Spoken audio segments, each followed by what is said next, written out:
A force for living. The Goths were tall people with long heads and red or blonde hair. They followed a religion based on nature known as paganism. Goths believed in the worship of many gods. Nerthus was the goddess of the earth. She made the crops grow. The chief god was Odin, pictured as an old man with a beard and only one eye.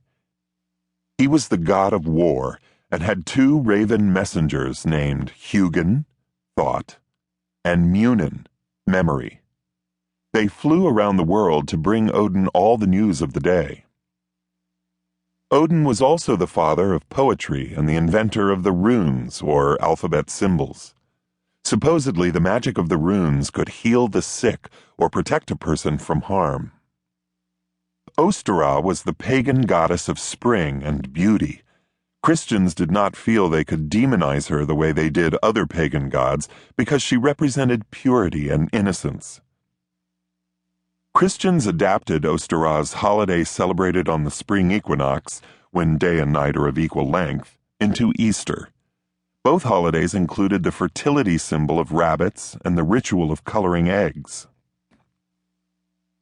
Yule was the pagan festival of the winter solstice, when the sun is farthest south from the equator. Yule lasted 12 nights, from December 20th, Solstice Eve, to December 31st, New Year's Eve. When Christians wanted to combine the Yule festival with the birth of Jesus, they chose to make December 24th Christmas Eve. The idea of Santa Claus originated with the god Odin riding his 8-legged steed Sleipnir through the sky on the wild hunt of the winter months. During Yule, pagan and other Germanic children left straw and sugar in their shoes to help Sleipnir guide Odin.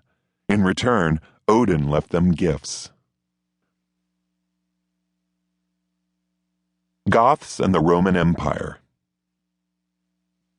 In 376 AD, the marauding nomadic tribes of the Huns attacked the Goths from the east.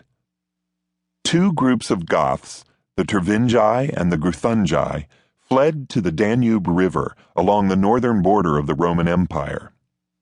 By this time, the Roman Empire was divided into two portions, the east and the west, with two different emperors. The Goths were looking for protection inside the Eastern Empire. Valens was the Roman emperor in the east. He wasn't sure he should let the Goths in. He decided to let in only the Tervingi, and only if they would accept the Christian God and the government in Rome. The fight begins. The Tervingi had no choice. Valens said they would be given food, farmland, and peace, but they were kept in camps and starved. Many, including children, were sold into slavery in exchange for food. Then a Roman army leader invited the Goth leaders to dinner and tried to kill them. One escaped. The other disappeared. The Gothic people grew angry. They still had their weapons, so thousands of Goths attacked and defeated the Roman army leader and his men. The Goths began stealing and fighting to get food. Valens had to fight back. He prepared to battle the Goths at the city of Adrianople on August 9th, 378. Valens's scouts had given him faulty information. He did not know that the Goth army was so large or that they were well armed. When his soldiers met the enemy, they panicked. Valens and 2/3 of his army were killed. Alaric and Rome. Moving from town to town, the Goths continued stealing until a new emperor, Theodosius, took the place of Valens. Theodosius wanted to offer a truce to the Goths.